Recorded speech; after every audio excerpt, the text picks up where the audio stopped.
Hey everyone, and welcome to another episode of Archie Briefings. I'm your host, Arshel Branch, and today, you guys, is just going to be a plain reaction to the DNC Day 1. So, obviously, we know there were a couple of people that came out. We had some of the representatives come out, which is nothing new for either of the conventions, whether you're talking about the Democrats or the Republicans. Some of the representatives are going to come out. And we're going to cover a few speeches today. I know everybody's talking about Joe Biden. I'm actually not going to cover Joe Biden's speech because, well, so many other people have actually covered it. And I think it's important that we look at and listen to some of the other people that were there that day. Biden had a lot of gaffes, nothing new. He feels wronged. This is not new information. Obviously, if you remember the Nancy Pelosi interview where she sounded like she was slightly tipsy, we obviously know that there are some problems that Joe Biden has with how he was made to be, or just told not to be, the candidate anymore. So the first person that we're going to cover today is going to be AOC. She's going to go in and on. At the beginning of her speech, when she comes out, everybody's all chanting AOC, AOC, like they're really excited for her. They're very proud of her. I mean, there was a lot of energy in the room. This was one of the common themes that was being said about day one. There was a lot of energy with the people that was happening in that room. So we're going to cover AOC's speech. Obviously, they were all AOC in that I don't get the reaction. I mean, I just don't. There are a few things that she said that I do want to talk about. So I'm going to just start with her first. Let's just get that going. I don't want to take too much time in the opening to explain. You guys saw it. Some of you guys might have seen it. If you didn't see it, then this will be the first time you're actually seeing some of these clips. But it's important that we actually listen to other people. So I'm going to start with AOC. Let's play that one first. It's not at the very beginning. I will link these videos in the description if you care to watch them yourself, just so you know what's going on. But I'm going to link those. But let's just start with AOC right now. Okay, so before I push play on this, understand something, guys. This woman is just about as annoying to me as Kamala Harris. I can't stand her voice. I can't stand her ideas. She's just as much of a communist as Kamala Harris is. And I think part of the reason why she's so excited about Kamala is really because of her VP pick, because there were recent reports or videos that she actually did. Trish Reagan covered this as well, that she didn't seem too happy that that Kamala Harris was going to be the new primary pick, that she was going to be the person that was going to run for president and bring their progressive ideas to the table. She was not happy about this at all. And I do think it's because she chose Tim Walz to be the vice president. So I'm going to go ahead. I'm going to push play on this so that way you can hear some of the nauseating things that she said. Let's go for it, shall we?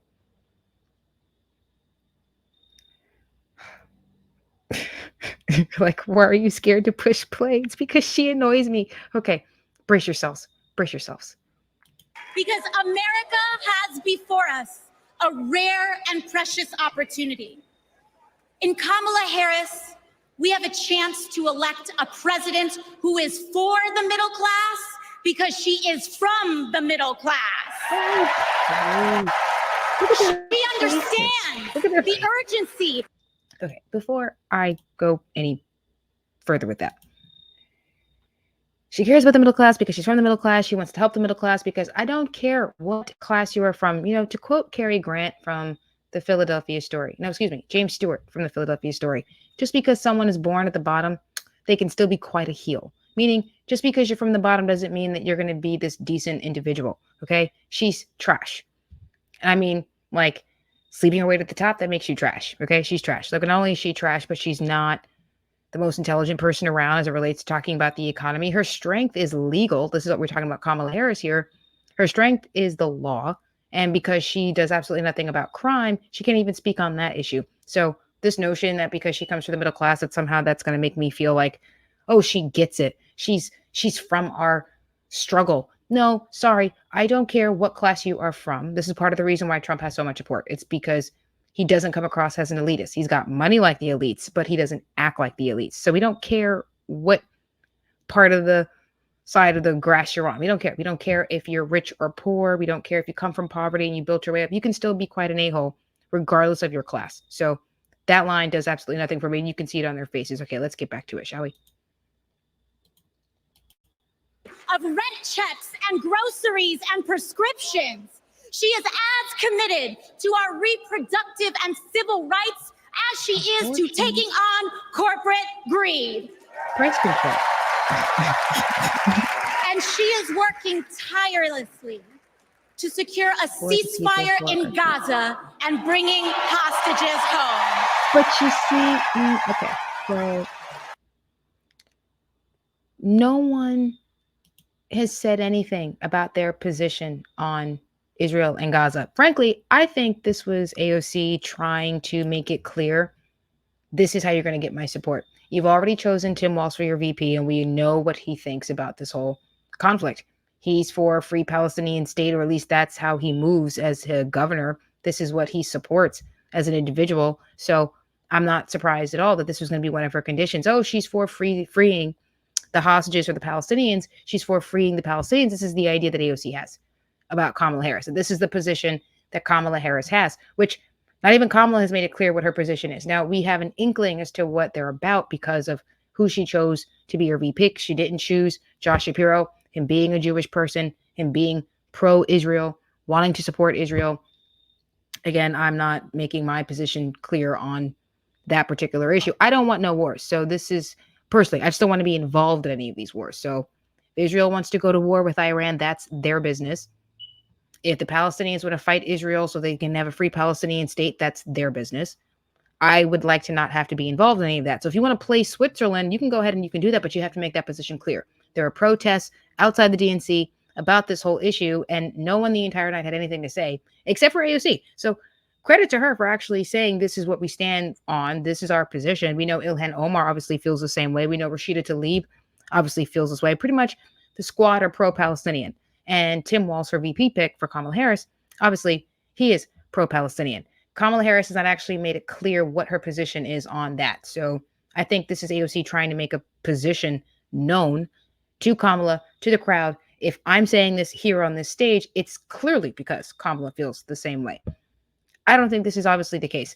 This is a big theme throughout the entire night, women's rights, women's reproductive rights. It was a big theme throughout the entire thing. And AOC, she made her position clear on Palestinians. She's talking about women's reproductive rights. It's a very big thing that she cares about the middle class. Obviously not. AOC herself denied jobs going into New York when it came to Amazon because we don't like billionaires. We don't like corporations. And so we're going to keep jobs out of New York. She ran on the ideas that she was going to prevent war. And here she is in favor of going to war as it relates to the Middle East, as it relates to helping Zelensky fight Putin, which takes us to another speaker at this convention, Representative Jasmine Crockett. This woman is Ratchet. I don't care. The shoulder bouncing. I'm from Texas. No, stop. She gets into a very emotional story where she starts getting teary-eyed. Oh my gosh. This story always makes me so emotional. Stop your crying, okay? Tears are for fools. Stop crying. I don't care. To quote Ingrid Bergman, tears are for fools. Stop your crying. I'm not saying that I'm not sympathetic towards the loss of life that you suffered in your family. I'm not saying that that isn't a problem. I'm sorry about that, but let's call a spade. Stop with the crying. I'm over it. So we're going to cover Representative Crockett here because she makes me laugh. I'm sorry. The ratchetness is just so obvious. It's so much. But there were a couple things that she said. Her speech was longer than AOC's, and I'm not going to play the whole thing here. I'm not going to play the whole speeches to any of them because really it's too long. We don't have that much time for these episodes. And that's the first thing, really. I don't have the patience because their voices are annoying. Just as much as Kamala's voice is annoying. Sorry, Ratchet makes my ears ring, and you can hear it in Crockett. This is the, your fake eyelashes are getting in the way. This is who we're talking about. Okay, so before I push play, let's just know the woman is Ratchet. You could hear it in her voice, and it's obvious how this woman got elected in the first place is just mind-boggling to me. You can hear the Ratchet in her freaking voice, and it's annoying. It's annoying. Kamala Harris' voice is annoying. AOC's voice is annoying. And it'd probably be less annoying if they actually had something to say, if the Ratchet wasn't so high-pitched in Representative Crockett's voice. It's so obvious. You're Ratchet. It's quite obvious. The fake eyelashes. And listen, you want to do that to yourself, that's your business. I'm not even coming at you for the fake eyelashes. I thought that whole thing back and forth was ridiculous. The fact that we were catfighting on the damn Capitol Hill was ridiculous. It was just stupid. On November 5th, our nation will hire a president, You're the Ratchet. a commander-in-chief, and leader of the free world. You're the Ratchet. So You're let's the Ratchet. compare their resumes, shall we? Look at the head. Shall One we? candidate worked at McDonald's while she was in college at an HBCU. Before I let her go on, y'all know how I feel. She's not black, but she went into an HBCU, and we're gonna pretend that she's a black woman. Okay, I said it. Now I'm gonna push play. You. The other was born with a silver spoon in his mouth and helped his daddy in the family business. Business. Housing discrimination, that is. The Ratchet is annoying. She became a career prosecutor while he became a career criminal. Here it is right here. With 34 felonies, 2 impeachments, and 1 porn star to prove it. Ratchet as hell. Ratchet as hell. Yo, look at her. Yeah, I said it. I said it in the porn star to prove it. First of all, let's call a spade. Okay. Now, I obviously don't approve of the behavior of Trump being with the adult actress, especially while he was married. Do what you want when you're not married, right? But when you're married, it's far worse than you being single and sleeping with an adult actress. So obviously we don't condone the behavior. Obviously.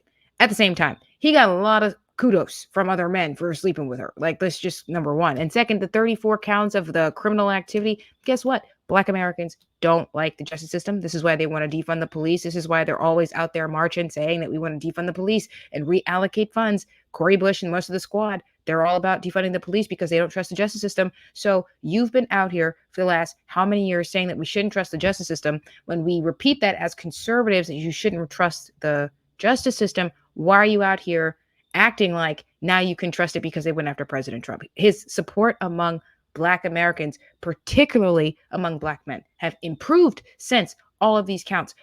And every time you come for him, when the mugshot came out, folks, his support went through the roof. His campaign made so much money grassroots-wise because they just don't like the idea that you're going after him because of his political differences. You're trying to keep him out the White House, and it's quite obvious among Black voters, especially among Black men.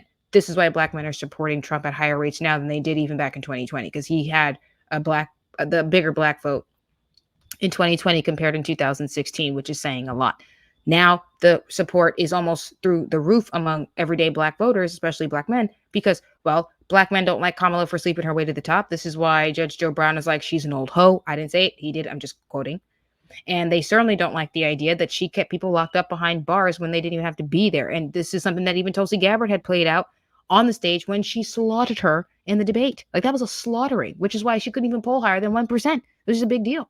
And you got this woman sitting here saying, oh, well, he's got a rap sheet. He's got a rap sheet. It only makes the support among Black voters increase. Just remember that. And he's got all these, impeachments and this, that, and the third, and a porn star to prove it. He got kudos among men for sleeping with the adult actress. He's getting increased support among Black men because of the rap sheet, because they look at him the way they see themselves.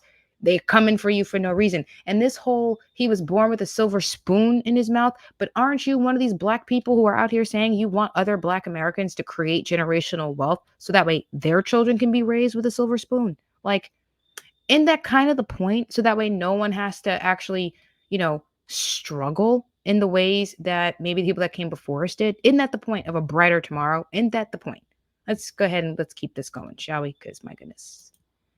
I'm only going to play it for a little bit longer because I do want to get into one more person's video, and you'll have my sum up of this night. Let's go ahead and let's push play on this. Her face, just the ratchet. It's all over that face. Look at that. Look at this. This, like, I ain't mad at that red lipstick, though. I like the red lipstick. Her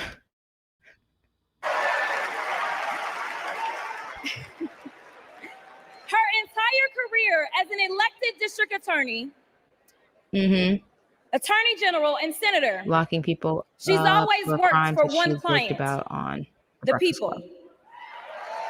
The people. Meanwhile, he's a 78-year-old lifelong predator, fraudster, and cheat, known for inciting violent mobs. Oh my gosh. Listen, y'all. He's only looked out for one person, himself. All right, I'm done. I can't even do it. The ratchet is too much. I can't even do it anymore. The ratchet, he's only looked out for one person. No, I think she looked out for one person when She was sleeping her way to the top. And Joe Brown doesn't call nobody a hoe for no reason. Okay, let's just call it spade. The woman slept her way to the top. She only cares about herself. She cared about her own record, which is why she withheld information and withheld evidence that she had to be forced to put out there just to get a man released out of prison. She locked up how many Black Americans? And Black men understand that. They know that, which is why they don't support her at the same rates. They just don't support her the way they support President Trump. You don't have it there. I'm just not convinced that this woman's got the support of Black people. I don't care what the media says. They're just not going to convince me. This man has something to relate to Black men over as it relates to being held accountable for crimes that they didn't commit. That's the first thing. The second thing is, Kamala slept her way to the top, and men don't like that. Black men especially don't like that. This is why Judge Joe Brown is calling her an old hoe. I didn't say it. He did. So there you have that. I'm going to play one more person for you because this is a complete contrast, in my opinion, between this woman who I'm about to show versus Kamala Harris. That after listening to her speech, and I got through more of hers than I did some of the other speeches, but what I will say is there is no way in heck that Kamala Harris was able to get all of this support. It feels incredibly manufactured, especially after listening to this woman speak. The woman that I'm speaking of is Hillary Clinton. She gives her speech. She gets a roaring standing. She gets a roaring applause from the people. They're all excited about her. She gets in front of the microphone and she's all about, we're going to do this with joy and hope and faith. We're going to do this together. She acknowledges women history and has some pretty great historical references. I'm going to play the next clip of Hillary Clinton's speech. Former Secretary of State Hillary Clinton. I'm just going to fast forward. Standing ovation, Nancy Pelosi.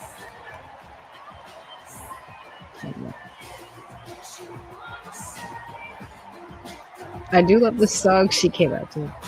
Honestly,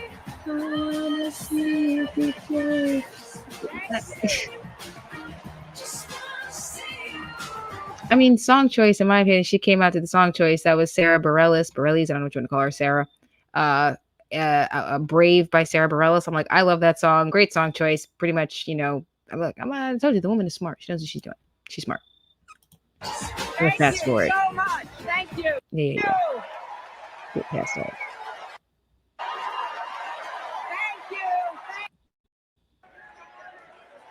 First, though, let's salute President Biden. This was another common theme. Thank you, Joe. Thank you, Joe. Please.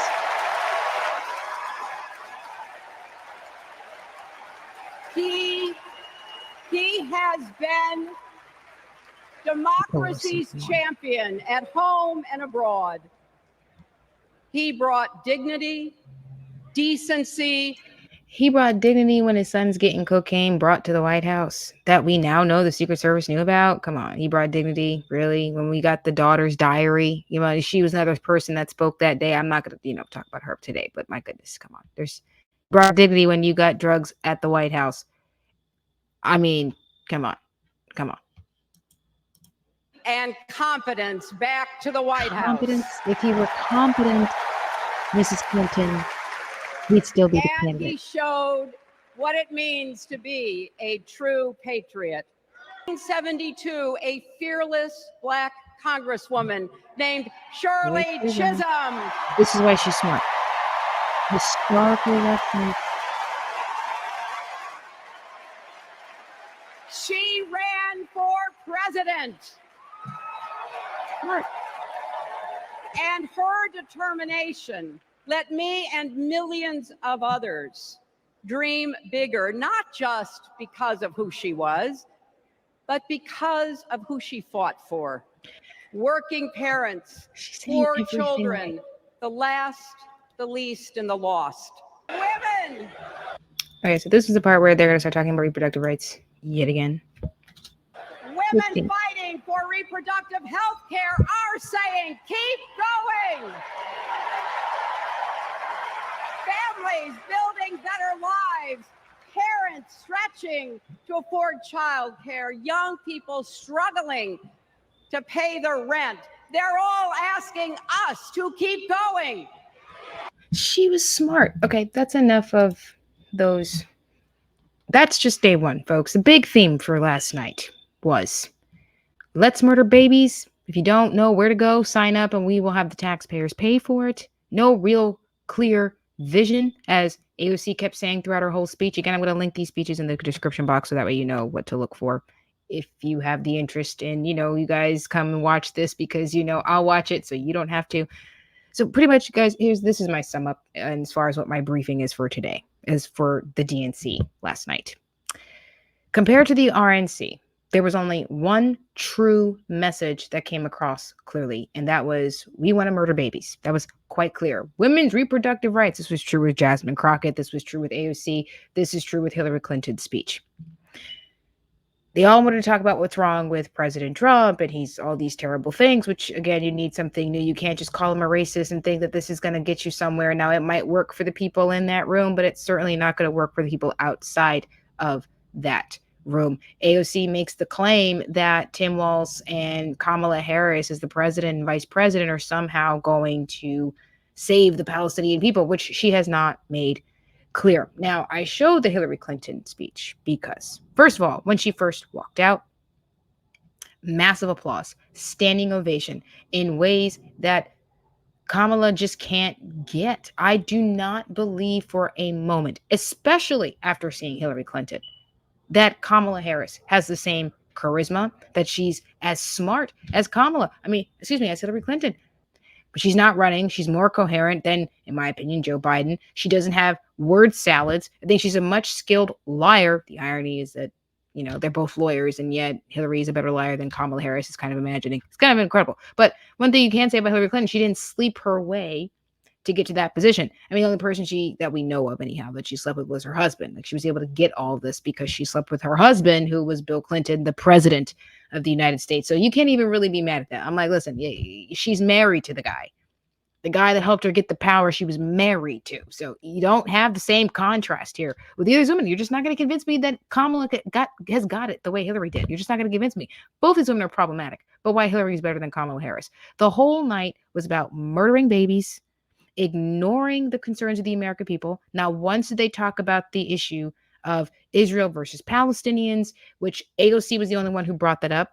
You thought referencing the rap sheet was somehow you're only encouraging the people in the room to vote for Kamala Harris. Oh, because he's a criminal. That only makes the votes better for Trump. Okay?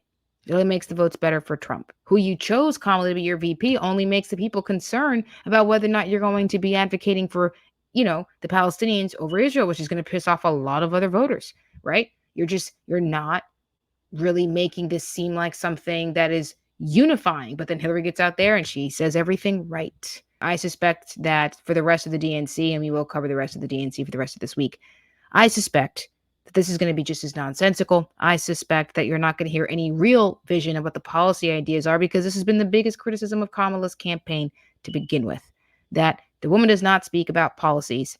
She had to say something about the economy because she was forced into that. She has no real ideas outside of the communist ones. And if her economy plan was so communist, one could actually begin to wonder, what does that mean for every other issue in the United States as it relates to parental rights over the state taking your children? We know what she thinks. Is she going to say it? We know what we believe is the case with her and Tim Walz as it relates to Israel and the Palestinians. But are they actually going to say it? We know that she turned down the debate with Fox. The debate between Trump and her, the Fox debate is not going to happen because she knows she can't stand on the record. Is Tim Walz going to say no the same way to a Fox debate with JD Vance? You have this is part of the problem here. All in all, this was a celebration of communism and murdering babies.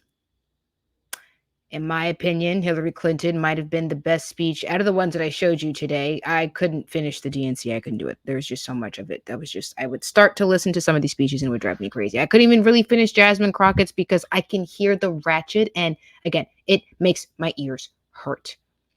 It makes my ears hurt. Just so ratchet. And I wish she wasn't in office. I wish she just wasn't in office. This is unfortunate.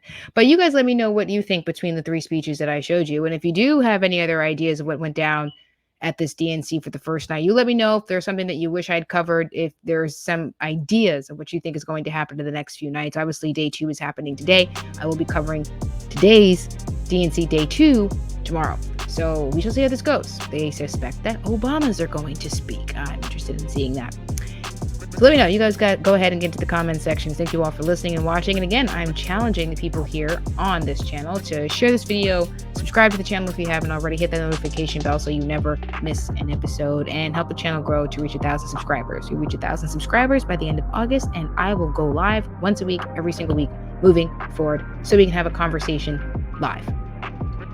This was nonsense. This DNC was just ridiculous. It was nothing like the RNC at all. There was no real theme here. No one had any real policy ideas with the exception of murdering babies and platitudes and Ratchet speak. That was it. That's all I got of this. So that's my sum up for the DNC day 1. We'll see how tonight goes, and I'll get back to you tomorrow in the next briefing. Thank you all for watching. God bless. Cap